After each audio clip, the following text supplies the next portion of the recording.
Activating broadcast signal. Sound check, sound check, sound check. Engaging left tube. Why are you not going? Reticulating splines.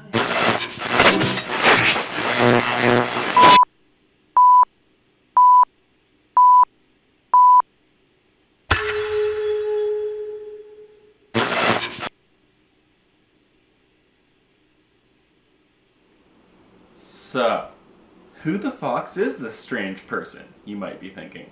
Why should I give a fox about what they have to say? Both excellent questions, both worth exploring. My name is Fox, though you'll probably end up calling me Foxy. Everyone does. Some of you may know me from real life or my collaborations at Foxy and Kitty Adventures. Many of you are meeting me for the first time, or maybe you're just looking back to see where the tale began. Regardless of how you found your way here, welcome to FoxxTales, and thank you for spending some time with me. I hail from the mists and forests of the Pacific Northwest, primarily the unceded territory of the Coast Salish peoples, including the Musqueam, Squamish, and Tsleil-Waututh nations. Or Metro Vancouver, if you want to be a jerk about it. I have lived both highish and lowish, now more lowish, on the hog that we call neoliberal capitalism, as we ride its fetid corpse into whatever world we can scavenge and cobble together from its remains. In that time, I have worn many hats: student, laborer, agitator, writer, actor, organizer, teacher. I want to use what privilege I have to spread the knowledge I've earned, facilitate mutual aid, and have some fun dissecting culture for your pleasure. I may occasionally bruise some childhoods.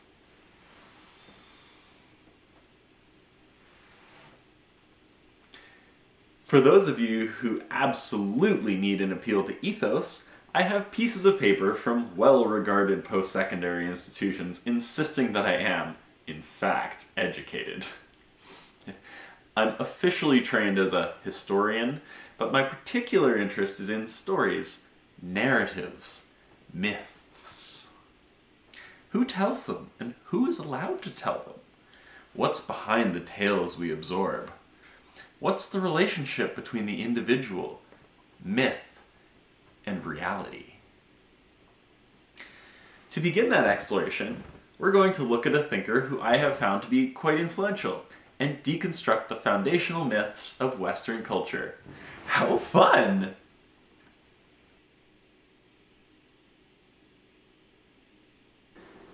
I've decided to begin this series with the work of British-American philosopher Alan Watts, who is known for popularizing Eastern philosophy, particularly Zen and Taoist ideas, among Western audiences.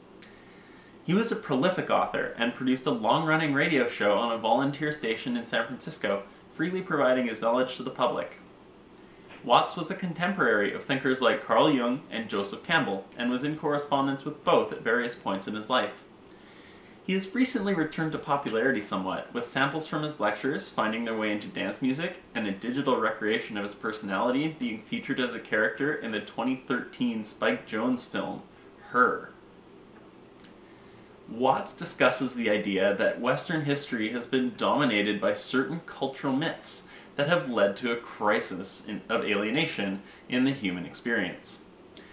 While Watts is certainly not the first nor the last to point out the problem of nihilism and alienation, I find this particularly critique of Western mythology to be quite novel and a good place to start with my line of inquiry. Watts calls these two dominant myths the ceramic and fully automatic models of the universe, and states that they are merely stories that we tell ourselves, individually and collectively. Stories that lead to real-world outlooks. Stories that lead to real-world problems. He ultimately outlines an alternative story of the universe, which he calls the dramatic model, and proposes that we can resolve some of the fundamental conflicts in society by changing the myths that we adhere to. I'm going to break down each of these myths a bit and examine Watts' argument that creating a new mythology could usher in a new paradigm for both society and the individual.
Well, that was a fun bit of whatever that was. Creation's really hard, and I had to pick clay. I'd rather make a puppet next time or something. Oh well, let's move on to the next fun thing.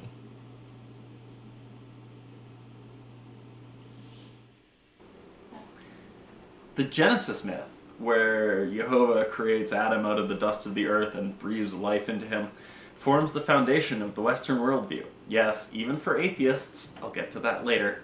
And it describes a creation story where humanity is put together like a machine by a designer of debatable intelligence.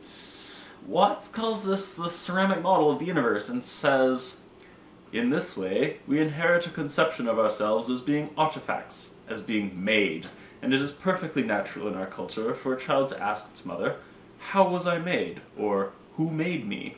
And this is a very powerful idea." Watts is making the assertion that there is a major difference between this worldview and an alternative view where we might ask a different question. He goes on to say, "This is a very, very powerful idea, but, for example, it is not shared by the Chinese or by the Hindus. A Chinese child would not ask its mother, 'How was I made?' A Chinese child might ask its mother, 'How did I grow?' which is an entirely different procedure from making." One question tells a story of a mechanical, artificial world, the other of a living, organic one. This is not to say that this view is necessarily superior, or that the cultures based on it don't have problems. The important takeaway is that the way we ask that question says a lot about how we conceive of our place in the world. So, what sort of conception does the ceramic model lead to? Watts explains that this conception grew out of Near Eastern religions that arose alongside a monarchical structure of government, and where, therefore, the maker of the universe was conceived also at the same time in the image of the king of the universe. The tyrannical hierarchy is natural and necessary, and we must embrace it for the sake of society. If this sounds like some pretty authoritarian patriarchal bullshit, you have a good head on your shoulders. Watts goes on to explain how the idea of the King of Kings, the tyrant with his back to the wall, inspires the design of Western religious and ultimately civic spaces. Authority, power, and obedience, vested in the creator of the universe. The ceramic model is baked right into how we conduct business as a society in the West. But we've sort of outgrown it, don't you think? We've gotten rid of that tyrannical, finger-wagging father figure, right? Right? Of course we have. Now we submit to the cold, rational embrace of science.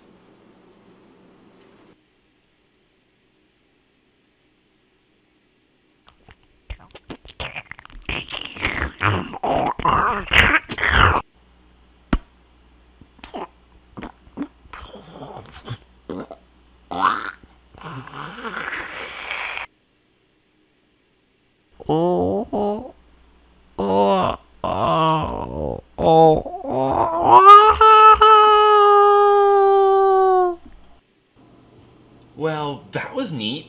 You guys know how evolution works, right? This is what we're talking about. Cool. Next thing.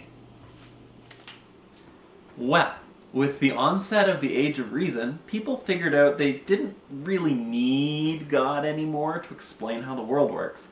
So they threw off the yoke of oppression that was the church and set humanity on a path towards freedom, equality, and nihilism. I know this isn't really a revelation. The problem of nihilism is a fundamental question of modern and postmodern philosophy, with everyone from Nietzsche to Foucault taking a swing at it. So Watts, naturally, addresses the issue.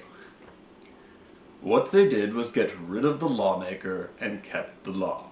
And so they conceived the universe in terms of a mechanism. Something, in other words, that is functioning according to regular, clock-like mechanical principles. Behind the fully automatic universe is the notion that reality itself is, to use the favorite term of 19th century scientists, blind energy. In, say, the metaphysics of Ernst Haeckel and T.H. Huxley, the world is basically nothing but blind, unintelligent force. And likewise, in parallel to this, in the philosophy of Freud, the basic psychological energy is libido, which is blind lust. And it is only a fluke, it is only as a result of pure chance that, resulting from the exuberance of this energy, there are people. I'm definitely not someone who can deny the appeal of exuberant blind lust. On the other hand, lust can only take you so far. Isn't a mindless sating of desires inherently destructive and self-destructive? The alienation that comes through the relentless feeding of the ego, the me, the all-important I am, trying to create order out of the blind, lustful chaos that is the universe. Really though, our belief in the myth of the fully automatic model of the universe, Watts says, is what drives us to control, conquer, and destroy.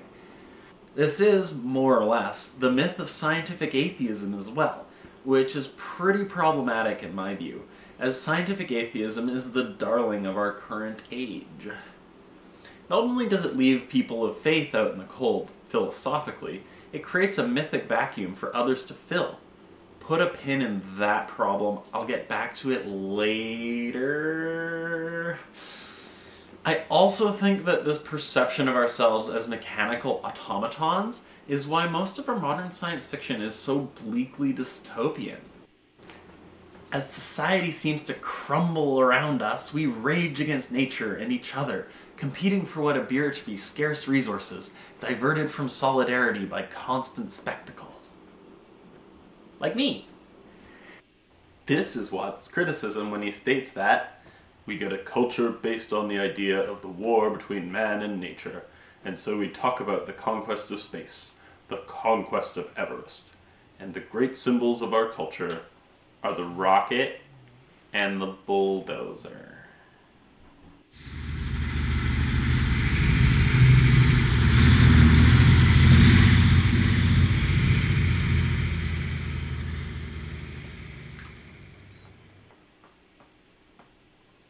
I would add, in a massive coronary of irony, that the latest great symbols of our alienated culture are the video camera and the microphone.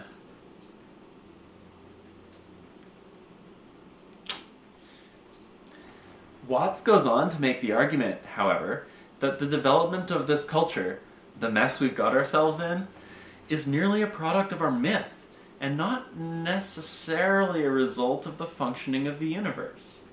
He challenges us not only to question that myth and its sources, but to also consider how a different cultural myth would change our perception of the world.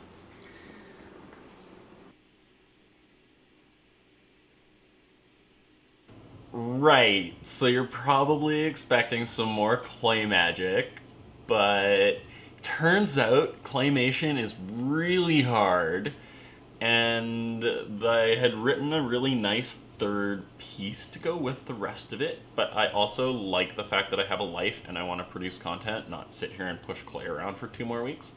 So I'm just going to read what I wrote in the script, and you'll just have to imagine it in your mind's eye or whatever.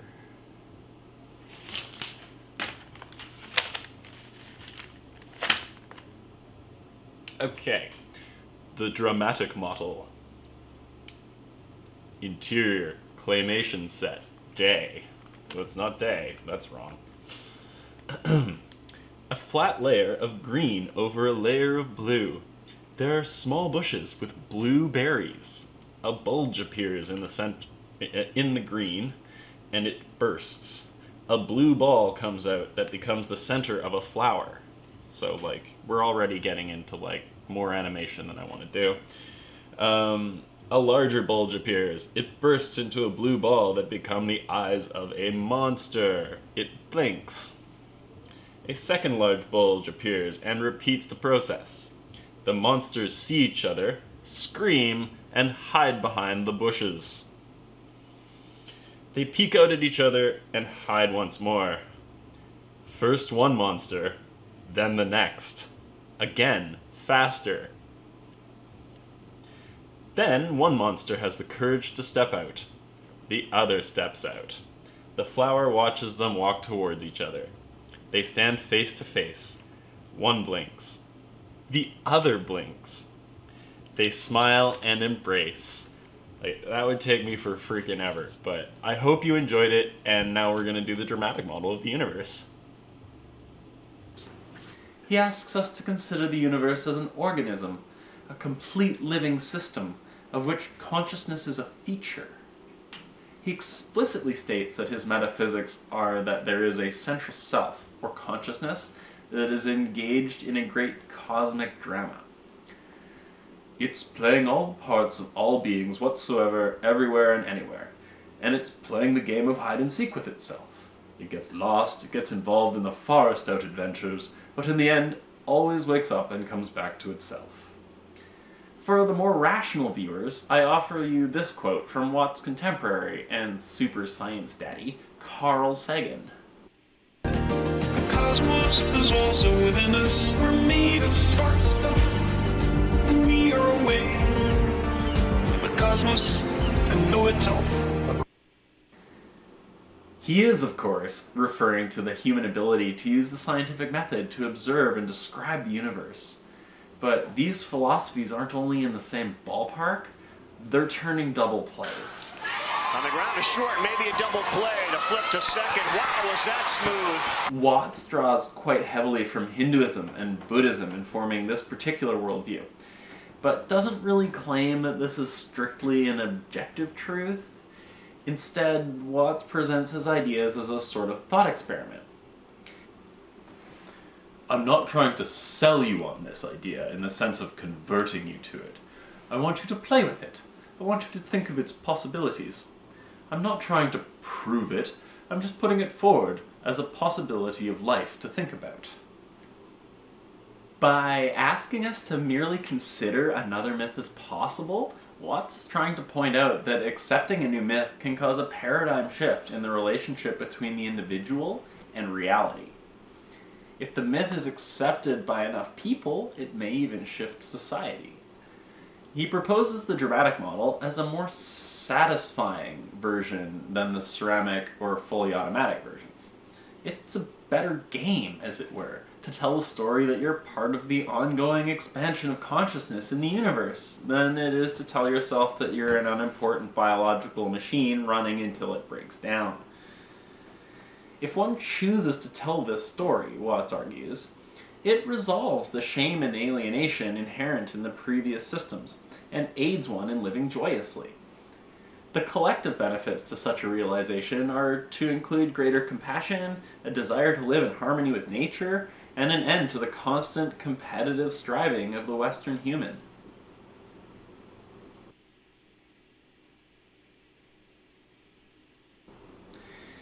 Though his argument is elegant, I'm not trying to argue that Watts' metaphysics are true either. I definitely recommend listening to the whole lecture. I left out a lot, especially his digressions and elaborations, to focus on his idea of these myths in a broad sense.